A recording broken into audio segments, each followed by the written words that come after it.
우리는 지난 시간에 창세기 4장에 나타나는 그 아담의 불순종에 의한 인류의 운명의 비극적 현실을 생각했습니다.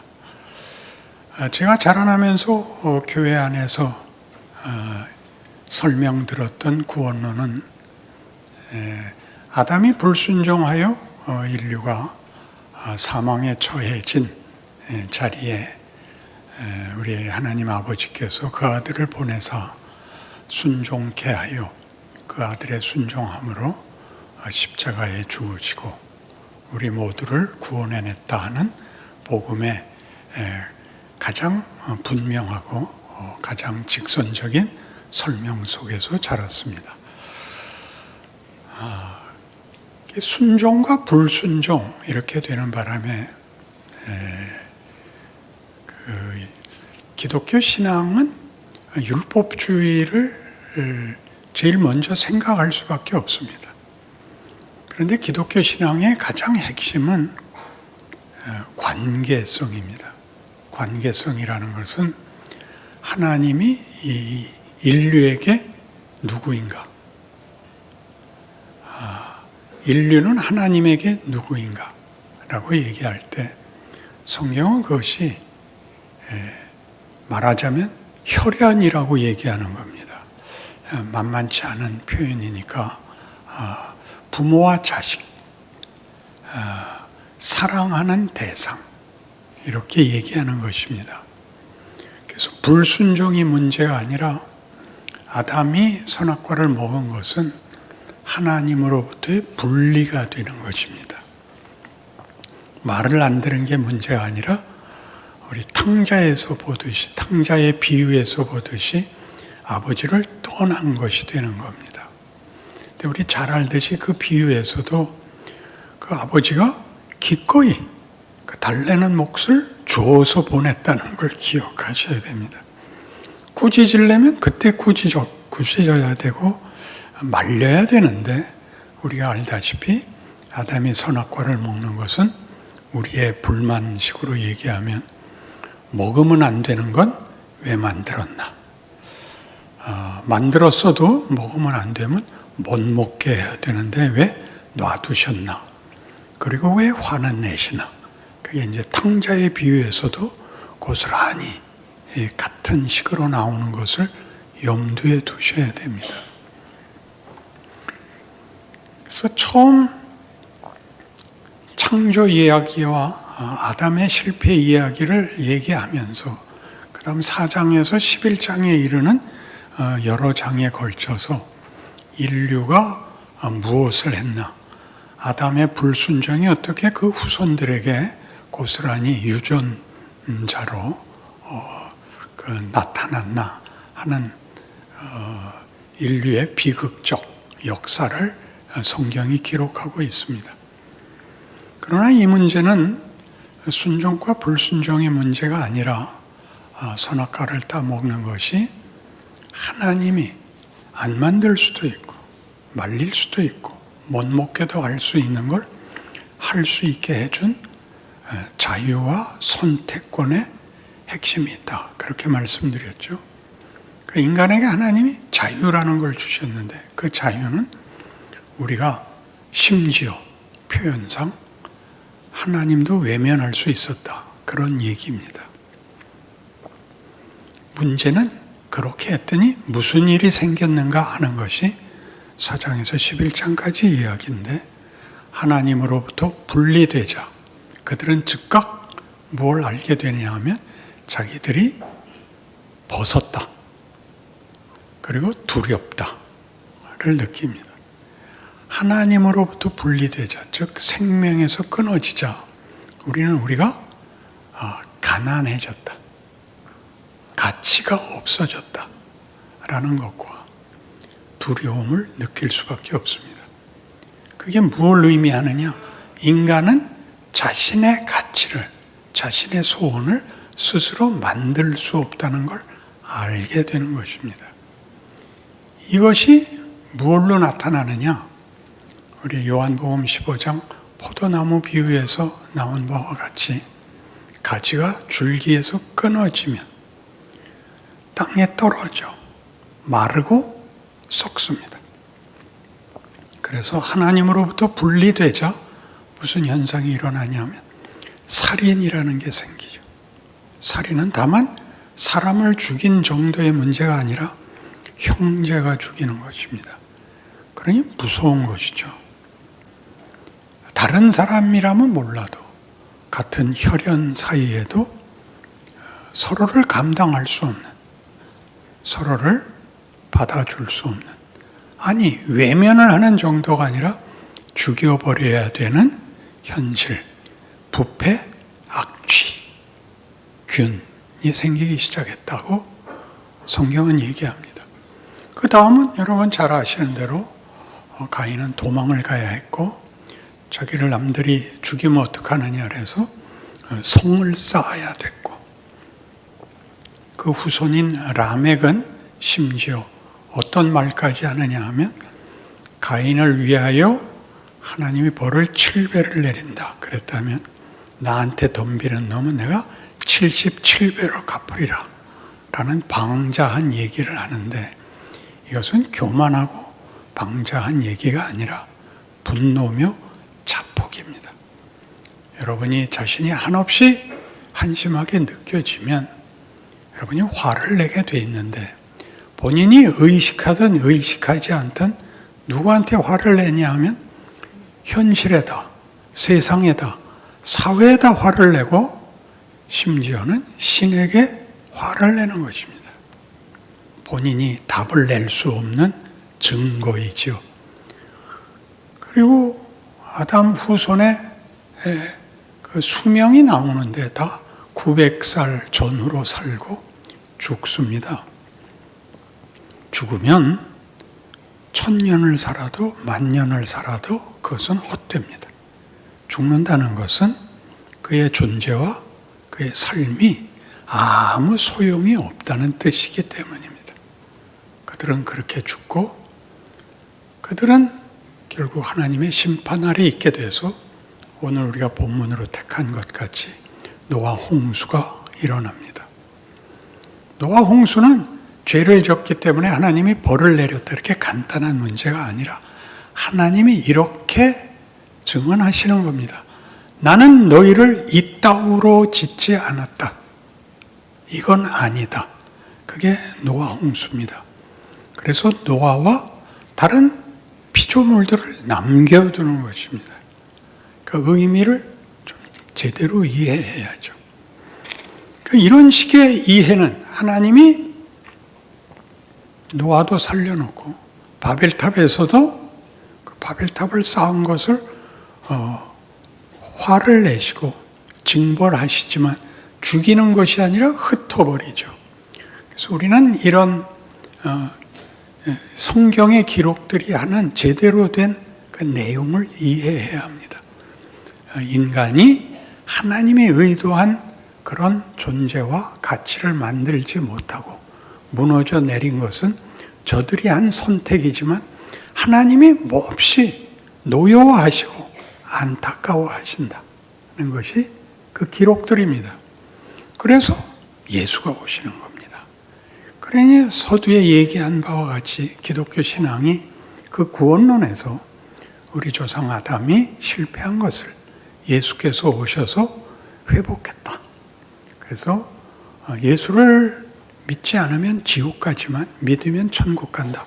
이런 아주 단순하고 직접적인 이런 선언들, 이런 고백들은 얼마나 많은 내용이 함축되어 있는 것인가를 이제 이해해야 합니다. 그러니까 구원은 성경이 하고 싶은 얘기는 하나님과 분리되자 왜곡과 부패와 비극이 생긴다라는 얘기는 원래대로 갔으면 거기는 진리와 생명과 기쁨과 영광이 있다라는 얘기를 하는 것이 기독교가 말하는 구원론인 것입니다. 그러니 아주 우리 현실적으로 우리가 나 오늘 죽어도 천국 갈 것을 확신해 라는 고백은 우리가 할 수 있는 최고의 고백이지만 천국 가는 것이 운명이면서 소원이고 그 사이는 왜 하나님이 데려가시지 않는가? 왜 놔두시는 건가?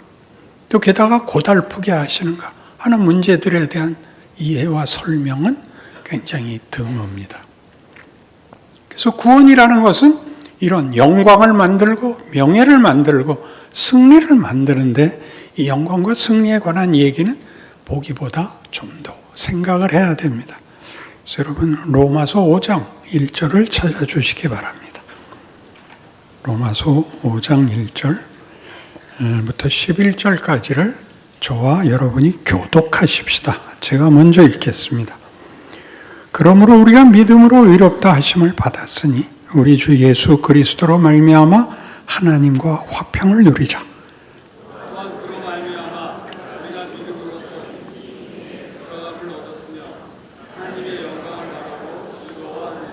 다만 이뿐 아니라 우리가 환난 중에도 즐거워하나니 이는 환난은 인내를,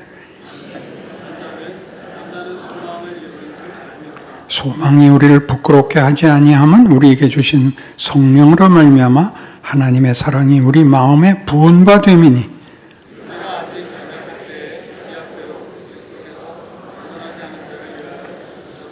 의인을 위하여 죽는 자가 쉽지 않고 선인을 위하여 용감히 죽는 자가 혹 있거니와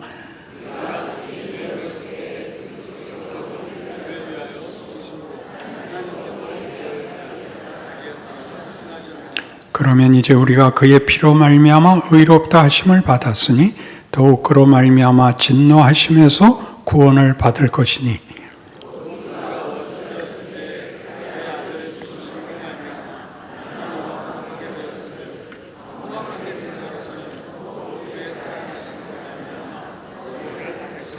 같이 봅시다.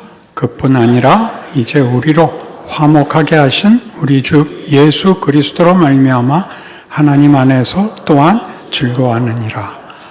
여기는 분명히 우리가 알고 있는 신앙 고백이 다 들어 있습니다. 죄 가운데 죽을 수밖에 없었던 우리를 위하여 예수께서 오셨고 우리의 죄짐을 지고 피 흘려 죽으셔서 이제 우리는 영광을, 승리를 약속받았고 우리의 운명이 되게 되었다. 그러나 여기서 이제 우리 보통 고백하는 이 고백들에서 빠진 것, 외면하고 있는 것이 이것이 시간을, 과정을 갖고 있다는 사실입니다. 예수 그리스도로 말미암아 하나님과 화목하게 되었고 라는 말은 아담이 선악과를 따먹고, 그러니까 선악과를 따먹는 게 문제가 아니라 하나님의 명령을 어김으로써 하나님과 분리가 된 것을 예수께서 회복하셨다는 뜻입니다. 근데 이 회복이 끝이 아니고 이 회복을 받은 이후에 뭐가 오냐 하면 환난, 인내, 연단, 소망 같은 과정들이 있다고 얘기를 합니다. 하나님과 화목되면 끝나는 것이 아니라 화목하면 하나님이 우리에게 만들고 싶은 게 있다고 합니다. 애를 낳으다가 아니라 그 태어난 아이가 크도록 부모가 길러야 됩니다.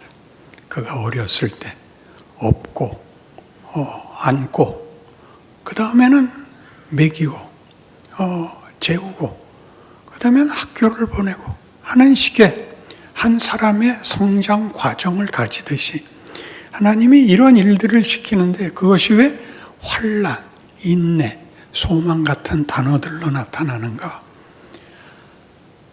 물건을 만들듯이 만든 것이 아니라 자라나서 완성시켜야 할 존재, 즉 인격과 성품을 만든다고 얘기하는 것입니다. 그러니까 우리 신앙이 잘했다, 잘못했다 라는 이분법, 도덕적 이분법에 사로잡혀서 나 오늘 교회 갔다, 난 안 갔다 이렇게 간단한 문제가 아니라 왜 안 갔냐? 오늘 가장 친한 친구가 배군대를 가자 그래서 안 갔다. 그래서 배군대를 갔더니 하루 종일 찔리더라. 까짓거 교회 가는 게 낫다. 이렇게 하나씩 나아지는 겁니다. 어딜 배군대를 가? 천운대라도 안 간다. 이렇게 하는 고함을 지르면 되는 게 아니라 실제로 만나는 거죠.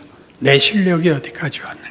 그것이 점점 어려워지는 이유는 여러분이 중학교 졸업해야 고등학교 가듯이, 고등학교 졸업해야 대학교 가듯이 여태껏 배운 것이 끝이 아니라 모를 얘기로, 모를 경지로 여러분이 인도함을 받는다고 그렇게 성경은 얘기합니다. 게다가 예수 자신의 구원 사역도 그가 죽으심으로 우리를 아버지와 다시 묶었으면 묶인 다음에는 제대로 된 생명과 진리의 성장이 있어야 되는 거 아니냐. 예수께서도 우리를 위하여 죽으심으로 우리를 구원했다면 살아나셔서는 더 하실 것 아니냐. 이렇게 또 연장된 그 약속을, 구원의 그 풍성함을 증언하고 있다는 것이죠. 그러니까 우리가 예수를 믿어서 생명과 명예와 영광의 자리에 가는데 우리 자신을 그런 존재로 만드는 싸움이기 때문에 말하자면 도덕법이나 권력의 우열의 대립이 아닙니다. 하나님은 우리 모두가 세상에서 만든 종교에서는 신이 공포입니다. 신의 두려움은 우리보다 더 큰 힘을 가져서 두려운 것입니다. 그리고 난폭하고 그리고 신이니까 제멋대로인데 성경이 말하는 하나님은 우리 요한 1서에서 보듯이 하나님은 자신을 대표하는 단어를 하나님은 사랑이시다입니다. 사랑의 반대말이 공포입니다. 사랑은 공포가 들어오면 안 됩니다. 그래서 요한 1서는 계속 이렇게 증언하죠. 사랑 안에 두려움이 없고 사랑이 모든 두려움을 내어쫓나니 두려워하는 자는 아직 사랑 안에서 온전치 못한 자니라. 그렇게 얘기합니다. 사랑 안에는 두려움이 없습니다. 사랑이 있고 성경이 얘기하는 기독교 신앙의 대표적인 단어들은 사랑, 은혜, 용서 이런 단어들인데 여러분이 곧 반발하는 그 마음속의 반발은 이겁니다. 그렇다면 뭐 때문에 내가 열심히 살아? 그게 치사하고 창피한 생각이라는 걸 좀 알아라 이거죠. 상대방이 나에게 사랑을 고백했더니 그 다음부터 야, 개 먹거리 채워. 그래요? 그렇게 하는 건 사랑을 모르는 것이죠. 사랑은 폭력도 거부하고 이해관계도 거부하고 기능이나 능력도 거부합니다. 사랑은 다른 것입니다. 그러니까 기독교 신앙의 가장 놀라운 부분이 어디냐 그러면 이렇게 인격과 성품에 관한 존재를 만들겠다는 것입니다. 이런 일들이 제대로 이해되지 않으면 도덕적인 그다음에 정성이 들어간 일들로 떼어버리는 바람에 가장 쉽게 결국 성수주의라고 11조 내는 것이 신앙 아니야? 이렇게 얘기하는 것에 제가 뭐라고 부정적인 시비를 거는 것은 그것은 기본입니다. 기본이라는 말은 여러분이 테니스를 치기로 하면 뭐가 있어야 되냐면 테니스 경기장이 있어야 됩니다. 아무것도 없는 데서 테니스를 칠 수는 없습니다. 그리고 경기장 아웃라인을 그려야 되고 가운데 네트를 걸어야 됩니다. 그 땅을 평평하게 만들어 놔야 되죠. 그리고 라켓을 들고 공을 들고 나가야 됩니다. 11조를 낸다, 성수주의를 한다 하는 것들은 다 그런 준비들입니다. 그것이 없이 그 다음을 갈 수는 없습니다. 그런데 거기가 끝인 경우가 너무나 많아서 그걸로 난 할 일을 다 했다라고 생각을 해서 결국 가면 더 분명하게 라인을 긋기, 청소를 해서 깨끗하게 해놓기, 그리고 아무도 못 들어오게 하고 경기를 하질 못해. 경기를 하면 뭐가 나오느냐? 승부를 결하기 위해서는 체력이 있어야 됩니다. 체력 훈련은 땀과 한숨과 눈물을 필요만큼 채워야 됩니다. 그리고 상대가 있어야 됩니다. 상대를 만나니까 내가 혼자 연습한 게 다가 아니라 상대를 이겨야 돼서 내가 생각한 극대치를 넘어가야 됩니다. 거기는 정신력이 있어야 됩니다. 정신력에 의해서 육체를 끌어올려 육체의 극대치가 아니라 정신력의 극대치 가서 승부를 하고 승리를 획득하면 예술을 하게 됩니다. 예술. 그것은 스포츠가 아니라 전쟁이 아니라 그것은 인간된 아름다움이라는 걸 알게 됩니다. 그래서 기독교 신앙은 뜻밖에도 이렇게 죄와 사망이 권력을 잡고 있는 세상에다가 하나님이 우리를 놓아두심으로, 아니 그 안에서 먼저 죄인으로 태어나고 생존 법칙 속에 있는 우리 생로병사가 전부인 세상 속에서 하나님의 자녀로 불러서 하나님을 알게 하시고 신앙을 고백해 했으나 환경과 경우가 변화되지 않은 조건 속에 우리를 있게 하십니다. 우린 당황하죠. 왜? 하나님을 알게는 하시고 그리고 고백해 하시고 일상은 계속적으로 힘든가?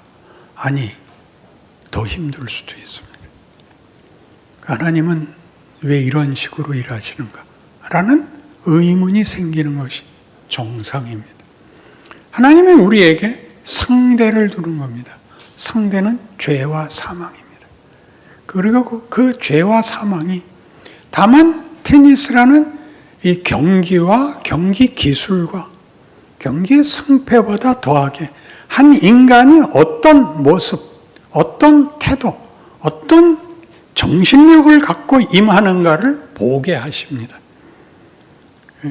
테니스 경기자 중에는 일리 나스타세라는 루마니아 선수가 있었는데 아주 모양 사납게고는 이렇게 버릇없는 말을 하고 라켓을 집어던지고 하는 것 때문에 스테판 에드베리라는 유명한 스웨덴 선수가 한 번은 결승에서 게임을 하다 포기를 합니다.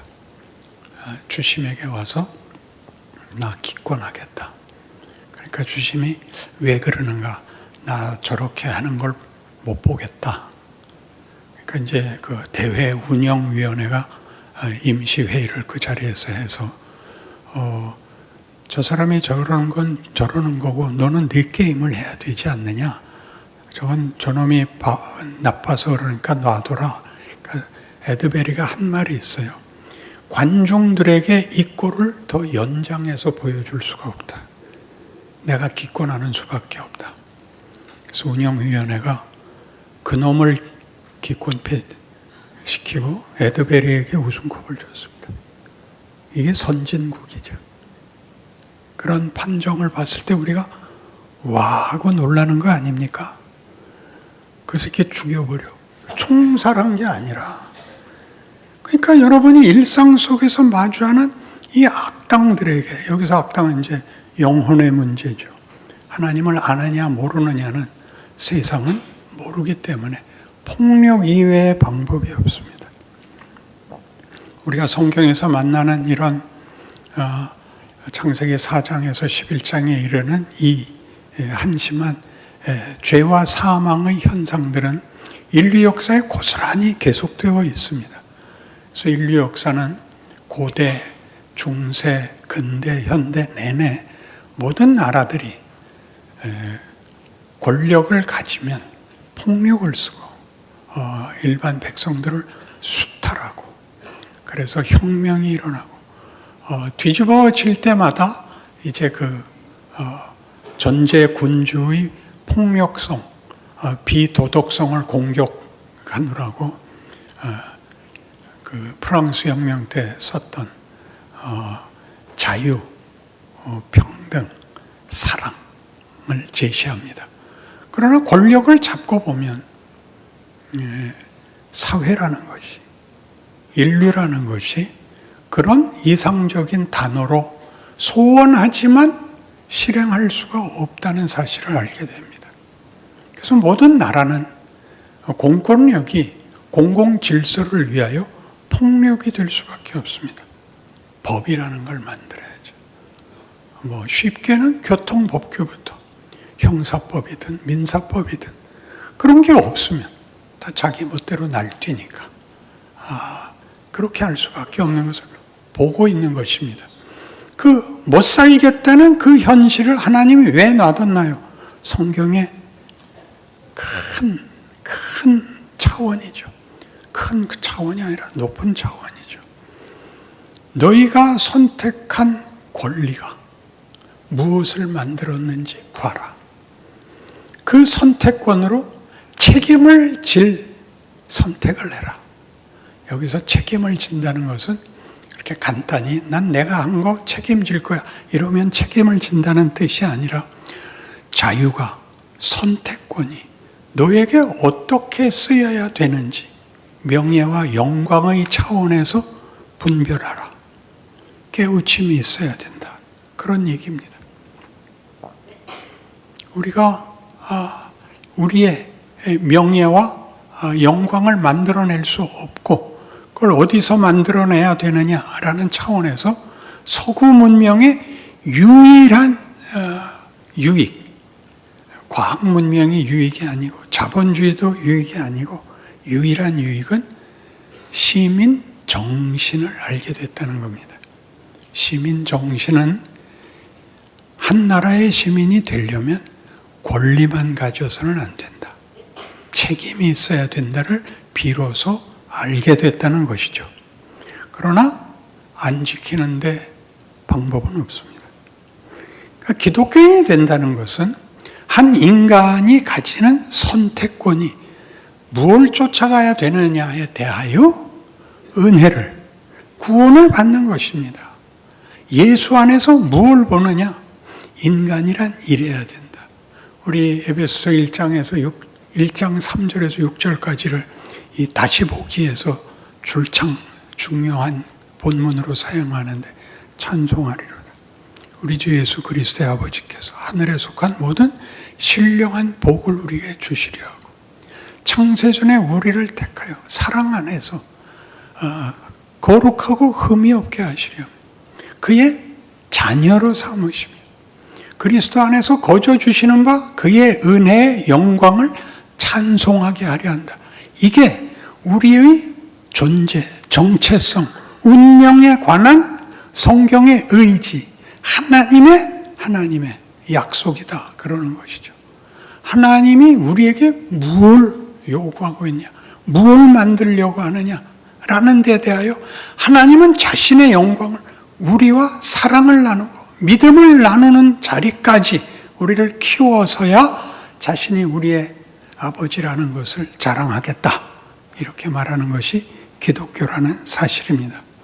그래서 여러분, 에베소서 5장 15절로 오시면 우리 로마서 5장 찾았는데 에베소서 5장 15절로 오시면 이런 말이 나오죠. 제가 읽겠습니다.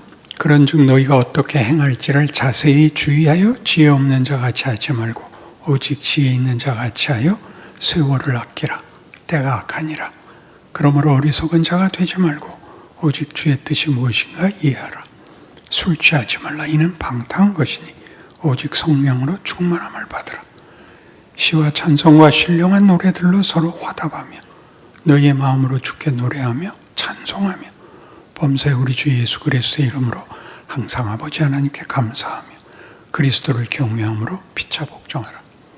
피차 복종하라. 여러분이 만나는 모든 이웃이 여러분을 위하여 존재하고 있습니다. 예수를 찌른 자도 그에게 침을 뱉은 자도 우리를 위하여 있습니다. 그러니까 세상의 악당을 제거하는 것이 천국을 만드는 게 아니고 우리를 만드는 것입니다. 우리를. 그래서 이게 뭐라 그래요? 술 취하지 말라. 이는 방탕한 것이니 성령 충만을 받으라. 성령 충만이란 감동과 흥분과 행복의 절정에 가는 것을 얘기하는 것이 아닙니다. 여기서는 앞에서 얘기한 일이 있습니다. 성령께서 오셔서 우리를 분발하게 하시며 우리를 감격해 하시는 일은 언제든지 가능하지만 보편적이고 모두에게 요구하는 건 이 에베소서 5장입니다. 술 취하는 것과 대비되는. 왜 하필 술 취하는 것일까요? 도덕적인 문제가 아니라 방탕한 것이기 때문에. 여기서 방탕은 역시 도덕적인 것이 아닙니다. 술에 취한다는 것은 정신을 잃는 것을 말합니다. 방탕하다는 것은 그래서 그 시간이 헛되이 흐르는 것입니다. 탕자의 비유죠. 아버지께 내 몫을 달래서 나갑니다. 부모를 떠나자 배울 데가 없고 보호자가 없습니다. 그럼 모든 것이 소모되는 것으로 끝나서 돌아옵니다. 반깁니다. 큰아들이 화를 내죠. 내 친구들한테는 염소 새끼도 한 번 안 잡았는데 이 다 탕진하고 돌아온 아들한테는 모든 것을 줍니다. 송아지까지 잡습니까? 그 아버지가 뭐라 합니까? 얘야, 내 것이 다 네 것 아니냐. 여기 잘 들으십시오. 이 아들은 아들 노릇을 보상으로만 알고 있는 겁니다. 그러니까 나갔다 돌아오는 것이 전부는 아닙니다. 근데 돌아와야 기를 수 있는데 뭘 기르려고 하느냐? 보상이 아니라 아버지를 이을 자가 되어야 됩니다. 하나님이 우리에게 하나님을 아버지라고 부르고 우리를 자녀라고 부르는 이 놀라운 신분, 놀라운 관계, 이 놀라운 정체성에 대하여 우리가 자신의 모든 세상적인 조건과 어떤 자격과 그 현실 속에서 불평할 것이 하나도 없다. 우리를 구원하기 위하여 자기를 십자가에 달 수 있었다. 그렇다면 우리에게 일어난 어떤 일도 하나님이 우리를 향하여 하려는 일을 손해보게 할 수 있는 건 없다. 여기가 신앙의 현주소이며 여러분이 극복해야 되고 이겨내야 하는 여러분의 오늘입니다. 기도하십시다. 하나님 아버지, 다시 우리에게 책임이 돌아왔습니다. 우리에게 주어진 운명과 약속에 대하여 책임 있는 반응을 해야 됩니다. 사랑과 영광입니다. 부끄러운 줄 알게 하시고 이 약속 속에서 믿음을 가지고 책임 있게 하나님이 우리에게 허락한 그 사랑의 대상으로서 하나님을 아버지라 부르는 자의 모범을, 자랑을, 기적을 보게 하옵소서. 예수님 이름으로 기도합니다. 아멘.